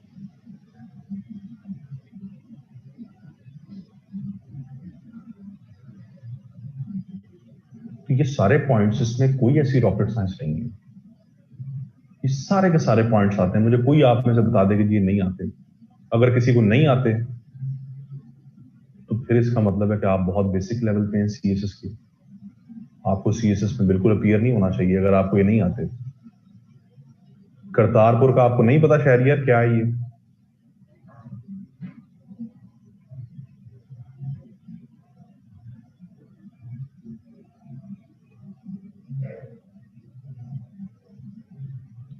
चलिए, अहमद कह रहे हैं कि जी ये सारी बातें जो आपने बताई हैं तो जहन में आ गई हैं, ये स्टेटमेंट देख के नहीं जज हुआ कि क्या लिखना है। ये ना एक स्लो प्रोसेस होता है, आप कभी भी पहली दफा में परफेक्शन अचीव नहीं कर सकते कि आप पहली दफा स्टेटमेंट देखें और आपको सारी ये चीज आती है। सोचना पड़ता है। इस अमल को कहते हैं ब्रेनस्टॉर्मिंग। थोड़ा जहन पे जोर डालना पड़ता है और ये पहले दिन चीजें नहीं, आहिस्ता आहिस्ता आती हैं। तो इसका यही है कि आप इसको प्रैक्टिस करें, ज्यादा से ज्यादा प्रैक्टिस करें आप।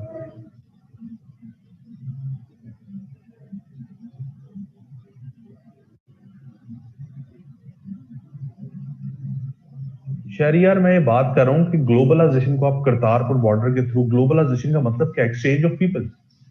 जब आपके सिख पिलग्रिम्स पाकिस्तान आ रहे हैं तो एक्सचेंज ऑफ पीपल है ना, ये भी तो ग्लोबलाइजेशन की डेफिनेशन है। आपके कल्चरल इंटरेक्शन भी तो है, जो वहां के सिख पाकिस्तान के लोगों से आकर इंटरेक्ट कर रहे हैं, तो क्या ये ग्लोबलाइजेशन नहीं है? ठीक है, तो ये सारे पॉइंट्स वो हैं जहां पर आप बात कर रहे हैं कि पाकिस्तान कैसे ग्लोबलाइजेशन की तरफ बढ़ रहा है, पाकिस्तान कैसे इंटीग्रेशन की तरफ बढ़ रहा है। हाँ जी बिल्कुल, इसमें स्टूडेंट एक्सचेंज प्रोग्राम्स आ जाएंगे, स्कॉलरशिप्स आ जाएंगी, जिसमें यहां से स्टूडेंट्स जाते हैं बाहर के मुल्कों में, बाहर के मुल्क से जो है वो स्टूडेंट्स पढ़ने आते हैं यहाँ पर, तो ये चीजें इसके अंदर आ जाएंगी। ठीक है जी, अब यहां पर हम बात करते हैं कि मसाइल क्या हैं। चैलेंजेस क्या हैं। अब ये भी आपको, इसमें भी कोई ऐसी रॉकेट साइंस नहीं है कि हमें पता ना हो कि मसाइल क्या है।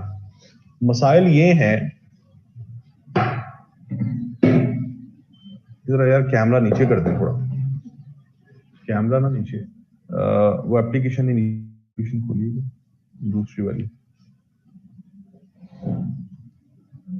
हाँ, इसमें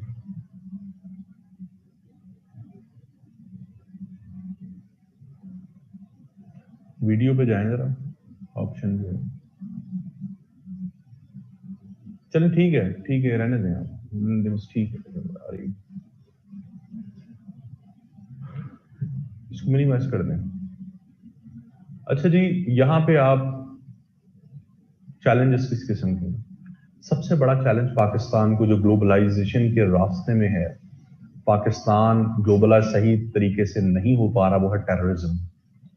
टेररिज्म की वजह से दुनिया डरती है आपके मुल्क में आने से, आपके मुल्क से इंटीग्रेट करने से। टूरिज्म आपके मुल्क में खत्म हो चुका है, आपके मुल्क में मल्टीनेशनल कंपनीज नहीं आती, आपके मुल्क में फॉरेन इन्वेस्टमेंट कोई नहीं करता, क्योंकि आपके मुल्क में जो है वो टेररिज्म है। दूसरा, आपके मुल्क के अंदर एक्सट्रीमिज्म, रिलीजियस इंटॉलरेंस है। आज आप पाकिस्तान को ग्लोबलाइज कर दें, आपके मुल्क में यूरोप से लोग आए, वो आकर अपना कल्चर इधर लेके आए टूरिज्म के लिए, ड्रिंकिंग करें, अपने वही ड्रेसेस पहने जो जो वो पहनते हैं, तो यहाँ पे आप उनको सरवाइव करने देंगे? आपके तो जो रिलीजियस फैक्शंस है वो तो मार देंगे उनको, वैसे ही सरवाइव नहीं कर सकते वो।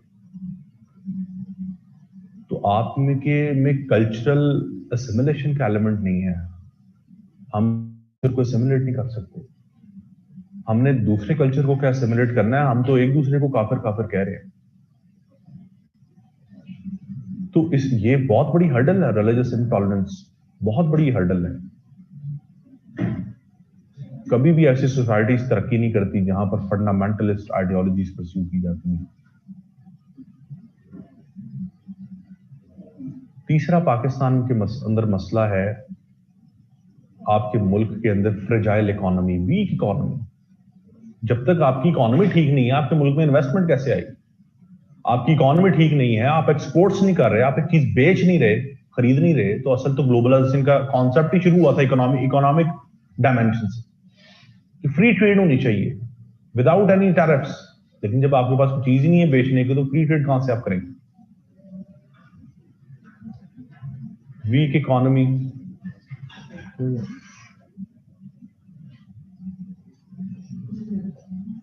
नहीं बस ठीक, वीक इकोनॉमी के साथ साथ आपका वीक पॉलिटिकल सिस्टम, आपके मुल्क में पॉलिटिकल सिस्टम ही वीक है।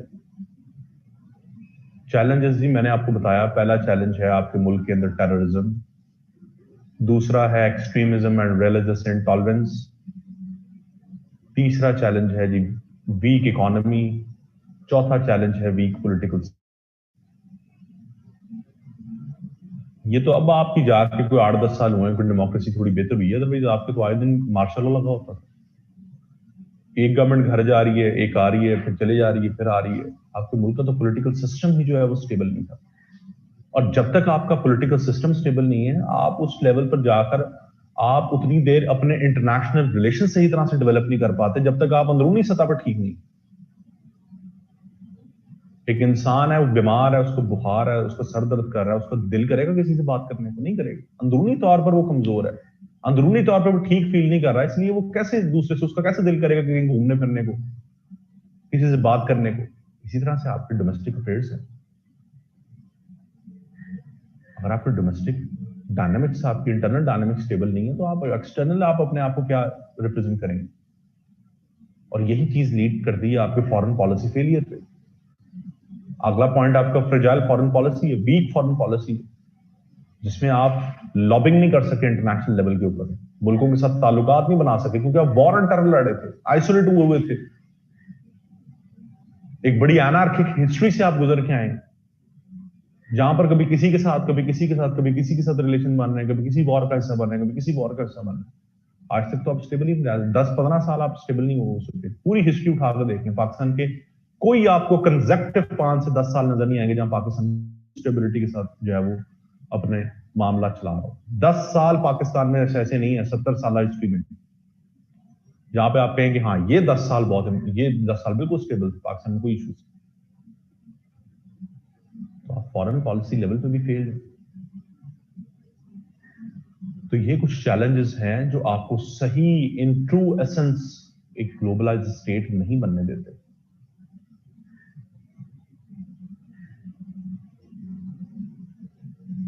जी यहां पर कोई क्वेश्चन है तो पूछ लो।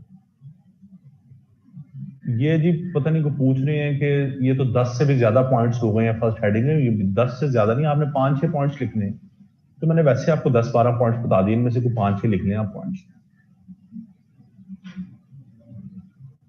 यहां तक कोई मसला है तो पूछें।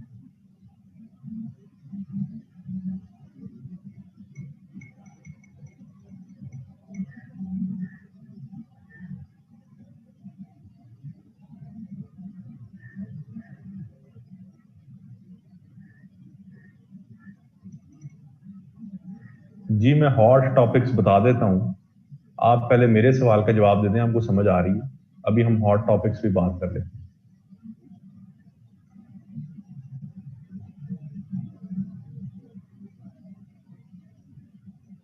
हॉट टॉपिक्स में पहली दफे नाम सुन रहा हूं।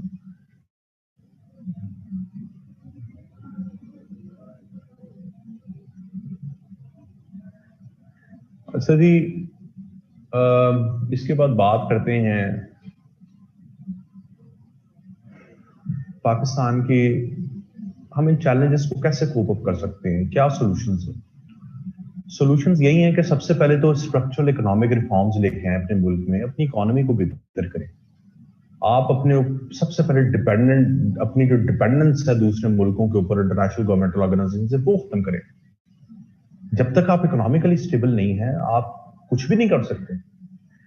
स्ट्रक्चरल इकोनॉमिक रिफॉर्म्स लानी होंगी आपको, जिसके थ्रू आप अपनी इकोनॉमी को दोबारा से खड़ा करें, रिसरेक्शन ऑफ इकोनॉमी। इसके साथ साथ सबसे इंपॉर्टेंट चीज आज की दुनिया में ग्लोबलाइजेशन के दौर में है रिसर्च एंड डेवलपमेंट, इनोवेशन। जितना ज्यादा अपने आप को इनोवेट करेंगे उतना ज्यादा दुनिया में आप ग्लोबलाइज्ड होंगे सही तरीके से। दुनिया की मजबूरी बन जाएगी आपके साथ काम करना, आपके मुल्कों को विजिट करना, आपके मुल्क को, आपके मुल्क में आके इन्वेस्टमेंट्स करना। आज हर चीज का एक ही सोल्यूशन है, वो है रिसर्च एंड डेवलपमेंट, टेक्नोलॉजी।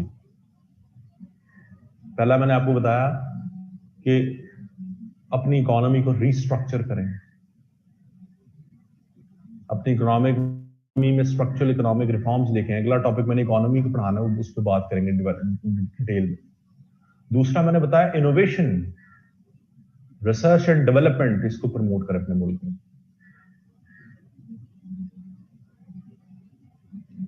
तीसरा, आपके मुल्क के अंदर सबसे ज्यादा जरूरी है कि आप नेशनल इंटीग्रेशन को प्रमोट करें। आप अंदरूनी सतह पर डिसइंटीग्रेटेड हैं, जिसकी वजह से आपके मसाइल आते हैं, वीक पॉलिटिकल सिस्टम, आपके टेररिज्म, एक्सट्रीमिज्म, क्यों आते हैं? नेशनल डिसइंटीग्रेशन की वजह से। अपने आप को सबसे पहले इंटीग्रेट करें।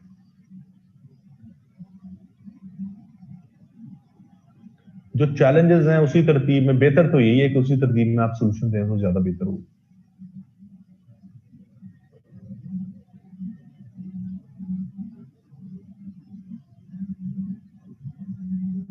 इसके बाद जी नेशनल इंटीग्रेशन को प्रमोट करें।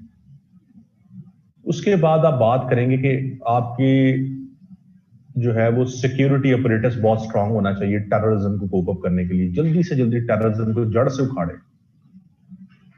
मिलिट्री ऑपरेशंस तो आपने कर लिए, अब वो नॉन काइनेटिक मींस के थ्रू आप ये टेररिज्म को खत्म करें। जब तक टेररिज्म खत्म नहीं होगा, सिक्योरिटी डायलेमा पाकिस्तान के लिए रहेगा, तब तक जो है आपके मुल्क में तरक्की नहीं आ सकती।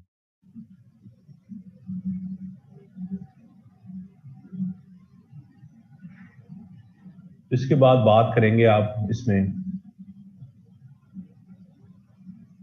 कि अपनी डिप्लोमेसी को स्ट्रांग करें ताकि आप फॉरेन पॉलिसी लेवल पर लॉबिंग कर सकें, इंटरनेशनल लॉबिंग। और ये पीटीआई गवर्नमेंट को एक बहुत बड़ा क्रेडिट जाता है। इन्होंने इंटरनली तो जो किया है, एक्सटर्नली पाकिस्तान की फॉरेन पॉलिसी को स्ट्रांग किया। आज पाकिस्तान की बड़ी स्ट्रांग लॉबिंग हो रही है, पाकिस्तान के अलायंसेस बन रहे हैं। रशिया आज आपके साथ है, China, Turkey, Malaysia, Qatar, Iran, सारे मुल्क आज आपके साथ खड़े हैं।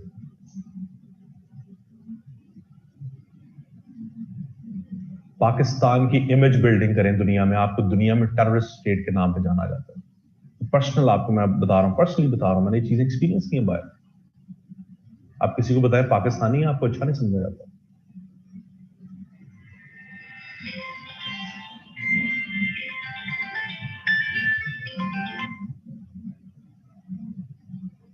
मैं जर्मनी में था आज से 3 साल पहले, तो वहां पे जौहर सलीम थे, पाकिस्तान के एम्बेसडर जर्मनी में। उन्होंने एक बहुत अच्छा इनिशिएटिव लिया पाकिस्तान को का एक इमेज बिल्डिंग के लिए।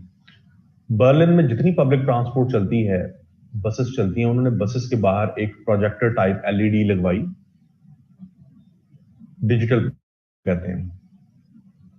उसके ऊपर पाकिस्तान की एक स्लाइड्स चलवाई उन्होंने ना, वो एक वीडियोस थी उसके, उसमें ये जरा म्यूट कीजिएगा जी।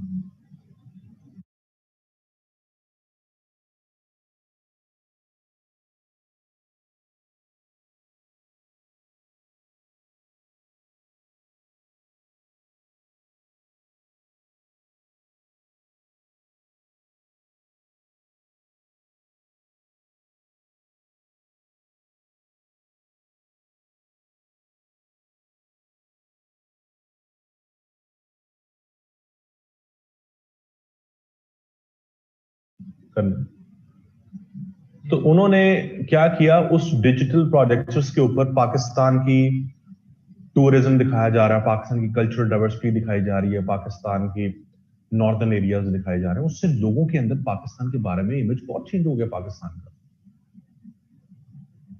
पहले वो एक टेररिस्ट कंट्री समझते थे, लोगों का आहिस्ता आहिस्ता इमेज बिल्डिंग हुई कि नहीं, पाकिस्तान एक पीसफुल कंट्री। बहुत से लोग टूरिज्म के लिए आए जर्मनी से पाकिस्तान। इमेज बिल्डिंग करें अपने मुल्क की दूसरे मुल्कों में, और ये होता है डिप्लोमेसी के थ्रू। आपका जो फॉरेन ऑफिस है ये उसका काम है, तभी आप सही तरीके से ग्लोबलाइज हो सकते हैं। आप पाकिस्तान भी अफ्रीकन कॉन्टिनेंट की तरफ नहीं देखा था। अभी पीटीआई गवर्नमेंट आई तो इन्होंने आती एक लुक अफ्रीका पॉलिसी दी है, ये जरा पढ़िएगा, बड़ी इंपॉर्टेंट पॉलिसी। अब ये अफ्रीकन कॉन्टिनेंट के साथ ट्रेड रिलेशंस बनाने जा रहे हैं, कल्चरल रिलेशंस, टाइज बनाने जा रहे हैं। पहले हमने कभी 70 सालों में गौर ही नहीं किया कि वो भी एक रीजन है। तो इस तरह के इनिशिएटिव एक्सप्लोर करें नए एरियाज को, नए मुल्कों को, तो तब होता है जब आपकी डिप्लोमेसी स्ट्रांग होती है। तो ये एक ओवरव्यू है जी इसका, look Africa policy. Look Africa, ये जी एक ओवरव्यू है इसका पूरे ऐसे का। कोई रॉकेट साइंस नहीं है, कोई मुश्किल चीज नहीं है इससे, सिर्फ प्रैक्टिस है। चीजों को थोड़ा सा जरा समझने की जरूरत है। एक दफा आप समझते हैं तो आपको चीजें समझ आना शुरू हो जाती है।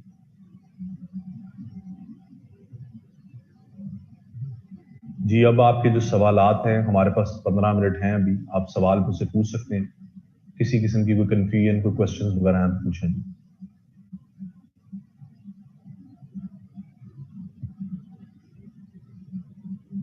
कंक्लूजन ये होता है कि आप ये सारी बातों को आखिर में समराइज कर देते हैं, ये आपका कंक्लूजन है। कंक्लूजन में कोई नई बात तो नहीं होती, आउट ऑफ द वे जाके बात तो नहीं होती कि आपने कोई अलग से कंक्लूड बात करनी।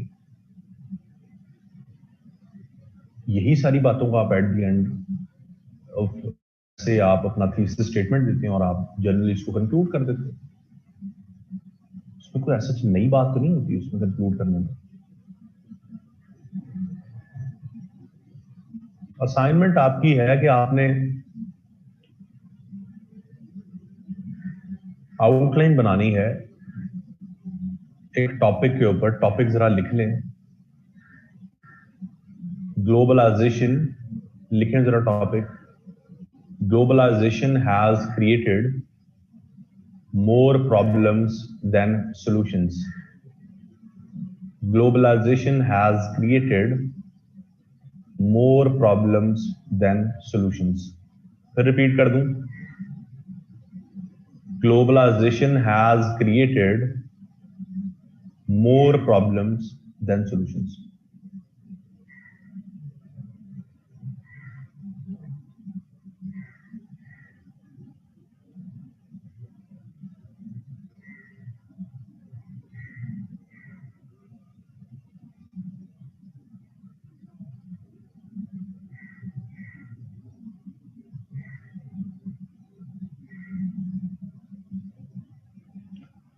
ये आप कब तक सबमिट करवा देंगे जी?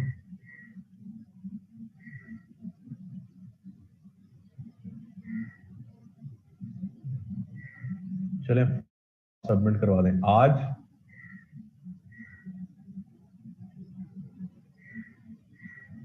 नहीं, आप टाइम थोड़ा ले लें, इस पे काम करें, थोड़ा इसको पढ़कर फिर करें, इतनी जल्दी में इसको बेशक ना करें, फ्राइडे को कर लें। फ्राइडे सैटरडे तो नहीं, लेकिन फ्राइडे को कर लें, फ्राइडे को कर लें या सैटरडे को कर लें, it's totally up to you. Time आप लोगों ने डिसाइड करना, उस पर आ जानी चाहिए। फ्राइडे इज गुड, चलें फ्राइडे को कर लें आप, ठीक है?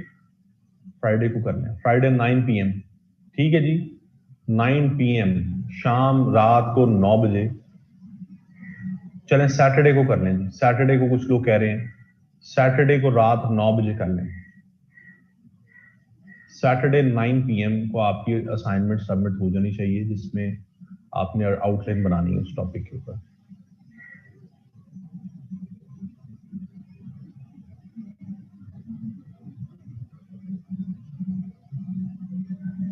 देखें, आप में से कुछ student, I am busy on Saturday, अगर आप बिजी हैं तो आप फ्राइडे को सबमिट करवा दें, कोई ऐसा इशू नहीं है। सैटरडे के बाद नहीं सबमिट करवा सकते, उससे पहले तो आप बेशक आज सबमिट करवा दें, ठीक है?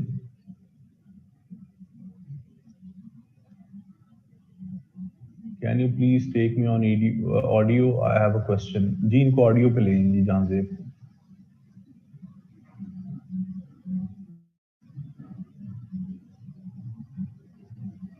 अस्सलाम वालेकुम सर। जी वालेकुम सलाम। सर वो मैंने पॉइंट ये पूछना था, जो आपने फैक्टर्स में बताया ना कि वो आपने तो मतलब आप काफी सारे पॉइंट्स बता दिए हैं, तो अब इनमें कोई इस तरह की कैटेगरी है कि मतलब मोस्ट इम्पोर्टेंट कौन कौन से होंगे, मतलब पहले आएंगे पॉलिटिकल आएंगे, या फिर इकोनॉमी के हवाले से आएंगे, या फिर उसके फिर सोशल आएंगे, फिर कल्चरल, एजुकेशनल। अब ऐसा ना हो कि मतलब मैं सी पैक को छोड़ के PSL की इंपॉर्टेंस लेके आ रहा हूँ सर, वो मतलब लीस्ट इंपॉर्टेंट जो होगा। तो इसकी कोई कैटेगरी है कि हमें कौन से पॉइंट्स मतलब मोस्ट इंपॉर्टेंट है ये पहले लिखने हैं, फिर सेकंड नंबर पे ये दूसरे मतलब कौन से लिखने हैं? देखिए, अच्छा सवाल है उन्होंने पूछा है। देखिए जहांजेब, इट्स ये ना आपके ऊपर डिपेंड कर रहा होता है कि आपके दिमाग में जो आइडियाज हैं, जब आप उसको आउटलाइन की शक्ल दे रहे हैं तो आपको कौन सा आइडिया पहले डिस्कस करना है। ये हर टॉपिक के अंदर वेरी करता है। ये बिल्कुल आपने सही बात की है, जैसे मैंने आपको भी बताया, मैंने आपको इंपॉर्टेंट इश्यूज बताए ना, पाकिस्तान ग्लोबलाइज कैसे हो रहा है। पहले हमने इश्यूज को डिस्कस किया, रीजनल पॉलिटिकल, उसके बाद हमने कॉरिडोर्स को डिस्कस किया, फिर हमने रीजनल ऑर्गेनाइजेशंस को डिस्कस किया, फिर हम आहिस्ता आहिस्ता कल्चर वाली साइड पे, ठीक है?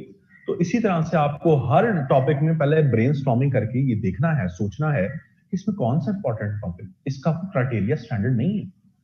ये डिपेंड करता है आपके पास किस किस्म का नॉलेज है उस ऐसे को अटेम्प्ट करने का, और उस आप किस तरह से, आप कैसे समझते हैं कि कौन सा पॉइंट इंपॉर्टेंट है, कौन सा नहीं। ये वेरी करता है, इसका कोई स्टैंडर्ड नहीं है। Okay. ठीक है, अगर कोई कल्चरल ग्लोबलाइजेशन के ऊपर ऐसे आ जाए, ठीक है, फिर आपको पॉलिटिकल तो नहीं लिख सकते, फिर आपको कल्चरल पॉइंट्स लिखने होंगे। ग्लोबलाइजेशन के ऊपर कोई ऐसे आ जाए जो जो कल्चर के ऊपर डोमिनेट कर रहा हो, कल्चर उस ऐसे के अंदर डोमिनेट कर रहा हो, फिर आप कल्चरल वाले पॉइंट्स को पहले लिखेंगे। तो डिपेंड करता है स्टेटमेंट के ऊपर। ठीक है बात समझ आ रही है आपको? जी बिल्कुल सर, बस यही क्वेश्चन था sir, thank you very much. Hard form में नोट्स मिल सकते हैं ऐसे और आउटलाइन के बारे में। मैं नोट्स कभी भी प्रोवाइड नहीं करता स्टूडेंट्स को। उसकी एक रीजन ये है कि मैं अगर नोट्स आप सबको दे दूंगा, और आप जैसे बाकी क्लासेस को जिनको मैं पढ़ाता हूं उनको नोट्स दे दूंगा, और आप सब लोग मेरे नोट्स पढ़ के पेपर दे देंगे, तो आप डिफरेंशिएट कैसे करेंगे? जो टीचर आपको नोट्स प्रोवाइड करते हैं वो आपकी जो थिंकिंग है, आपकी क्रिएटिव थिंकिंग है, उसको उसको खत्म कर रहे होते हैं, वो आपका नुकसान कर रहे होते हैं, और आप अपना नुकसान कर रहे होते हैं। कंपैटिटिव एग्जाम्स में कभी भी आसानियां नहीं ढूंढते, खुद चीजें एक्सप्लोर करें। ये मुश्किल तो लगता है, लेकिन ये लॉन्ग टर्म प्रोसेस होता है, इसी से आप सीखते हैं।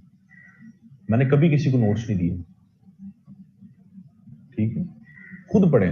मैंने आपको एक आइडिया दे दिया, मैंने आपको एक टेक्निक पढ़ा दी, मैंने आपको एक ये बता दिया कि कहां से आपको डेटा मिलेगा, मैंने आपको दिया कि एक टेक्निक ऐसे अटेम्प्ट कैसे होता है। हमने एक ऐसे को डिस्कस कर लिया, उसको थॉरो, मैंने आपको एक उसको थॉरली एक कॉम्प्रिहेंसिव उसका एक ओवरव्यू दे दिया। अब इसके अलावा और क्या रह जाता है? अब यही रह जाता है कि मैं पेपर दूं आपकी जगह, तो ये तो हो नहीं सकता। वो तो आपको खुद देने पड़ेंगे। तो जो है ना, ये चीजों को खुद स्टडी करना सीखें, चीजों को ना खुद देखें, और जो टीचर नोट्स देते हैं नोट्स ना पढ़ें। जो टीचर आपको नोट्स दे रहा है उसके बहुत से आप जैसे स्टूडेंट्स हैं जो जिनको जो उनसे वो नोट्स ले रहे हैं। तो आप में और दूसरे में फर्क क्या रहा? कंपैटिटिव एग्जाम्स में यही तो आपने फर्क करना है, अपने आप को डिफरेंशिएट करना है, और डिफरेंशिएट आप तब करते हैं जब आप थॉरली चीजों को पढ़ते हैं। नोट्स वाले चक्रों में ना पढ़ा करें, सिर्फ ऐसे नहीं, किसी भी जो सब्जेक्ट है उसमें किसी के नोट्स ना पढ़ें, वो उसकी मेहनत है, खुद मेहनत करें।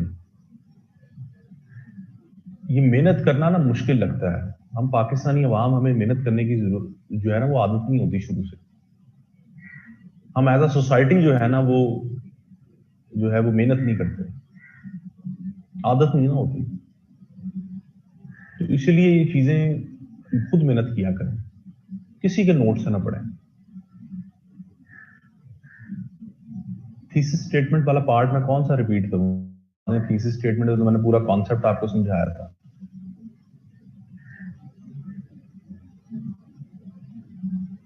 नूरुल हुदा इसके स्टेटमेंट के अगेंस्ट नहीं आपने जाना। मैंने आपको एक चीज समझाई थी कि आप ये नहीं कह सकते कि ग्लोबलाइजेशन ने सॉल्यूशन ज्यादा दिए हैं दुनिया को, प्रॉब्लम्स कम दिए, नहीं। ठीक है, कॉन्सेप्ट थीसिस स्टेटमेंट का ये है कि थीसिस स्टेटमेंट आपका स्टांस है टॉपिक के ऊपर, मौकफ है। उस स्टांस को आप आगे जस्टिफाई करते हैं जब ऐसे लिखते हैं, मौकफ है। और सबसे पहले आपने टॉपिक के ऊपर अपना स्टांस वाजे करना होता है, मौकफ वाजे करने होता है, उसकी जस्टिफिकेशन में आपने आगे पूरा ऐसे लिखना होता है।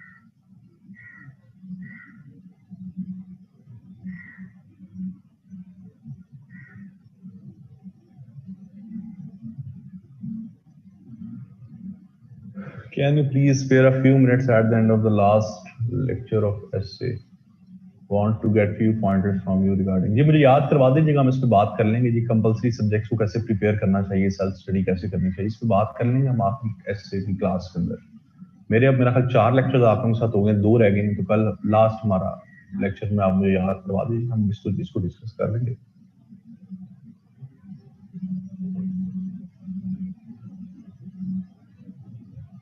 और जी कोई क्वेश्चन वगैरह है आप में से किसी का तो पूछने।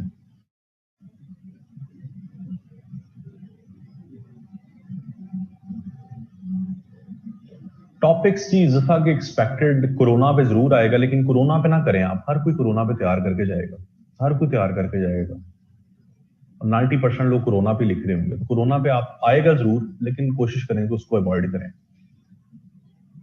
कोरोना इंपॉर्टेंट है, ग्लोबलाइजेशन इंपॉर्टेंट है, creation of new provinces important है, उसके बाद क्लाइमेट चेंज इंपॉर्टेंट है। क्लाइमेट चेंज के साथ साथ पाकिस्तान के ना रीजनल पॉलिटिक्स पे मुझे जरूर लगता है इजाफा आएगा, रीजनल एपरेटस पे, जो चेंजिंग रीजनल डायनामिक्स हैं और वो पाकिस्तान पे कैसे इंपैक्ट डाल रही हैं, इसके ऊपर रीजनल को स्टडी करें लाजमी। रीजन को जो डेवलपमेंट्स हो रही हैं जरूर आएगा। मेरी किताब, मेरी ये सारी आउटलाइंस है। मेरी किताब एसे एसेंशियल्स के नाम से मैंने किताब लिखी है, उसमें 25 आउटलाइंस हैं, 25 एसेस की outlines, introductions, conclusions, thesis statements हैं। आपको हर चीज मिल जाएगी उसमें, क्लाइमेट चेंज पे भी मिल जाएगी, प्रोविंसेस पे भी मिल जाएगी, डिजिटाइजेशन पे, इकोनॉमी पे, इस पे नहीं, सिविल मिलिट्री इंटरवेंशन पे कभी भी क्वेश्चन भी नहीं इवन आएगा आपसे, सिविल मिलिट्री इंटरवेंशन पे नहीं आएगा। मेरी बुक का नाम है जी एसे एसेंशियल्स के नाम से मेरी किताब है। जो लोग लाहौर में रहते हैं उनको तो वर्ल्ड टाइम्स से या फिर उर्दू बाजार से या फिर मेन मार्केट से, कहीं से भी बुकलेट से मिल जाएगी। जो लोग दूसरे शहरों से हैं वो दराज.pk पे ऑर्डर कर सकते हैं, और वर्ल्ड टाइम्स ऑनलाइन फोरम पे भी ऑर्डर कर सकते हैं, अपने शहर की बड़ी आउटलेट से भी खरीद सकते हैं। इसका लेटेस्ट वर्जन लेना है, अपडेटेड वर्जन, उसमें 25 आउटलाइंस हैं, पुराना नहीं लेना, उसमें 15 आउटलाइंस है।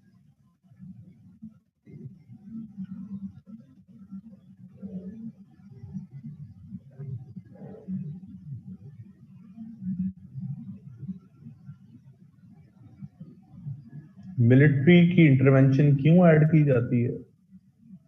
समझा नहीं हूं मैं इसका क्वेश्चन आपका। सिविल मिलिट्री रिलेशंस एक कंट्रोवर्शियल टॉपिक है, इसके ऊपर ऐसे तो नहीं आएगा।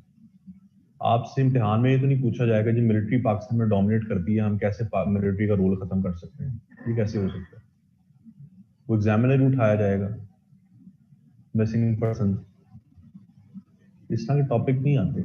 ये आपके ऑल द कोर्स का हिस्सा जरूर होते हैं, लेकिन इस तरह के टॉपिक्स जो है वो नहीं आते होते।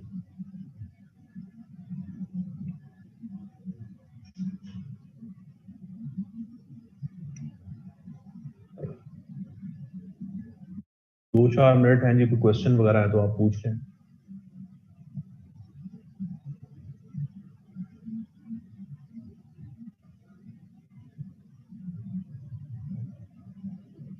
चलें मैं पूछ रहा हूँ, क्वेश्चन पूछ लें। वो वीगो की बातें शुरू हो गई हैं, आप ये सीरियसनेस है आपकी क्लास के अंदर। डेमोक्रेसी पे आता है ऐसे जी, आ सकता है। डेमोक्रेसी तो ऑल टाइम फेवरेट टॉपिक है, डेमोक्रेसी हर दफा ही आता है ये। लेकिन ये नहीं पता होता कि डेमोक्रेसी की कौन सी डायमेंशन पे ऐसे आ जाए। डेमोक्रेसी बहुत बड़ा टॉपिक है, इस पर किसी भी डायमेंशन से ऐसे आ जाता है, तो आप जनरली इसको पढ़ लें।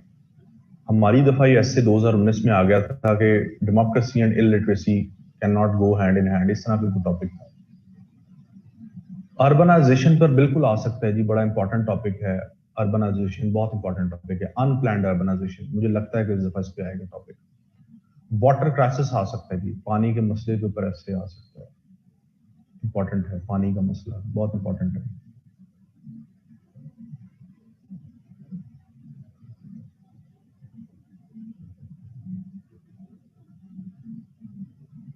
और क्लाइमेट एसेस लो स्कोरिंग, देखें ऐसे के अंदर लो या हाई स्कोर नहीं आपने पास करना होता है, कोशिश करें। क्लाइमेट चेंज एक इशू बेस्ड टॉपिक है, इस पर अगर आप अच्छा ऐसे लिखते हैं तो आ जाते हैं 40-45 नंबर आ जाते हैं। Are you going to give an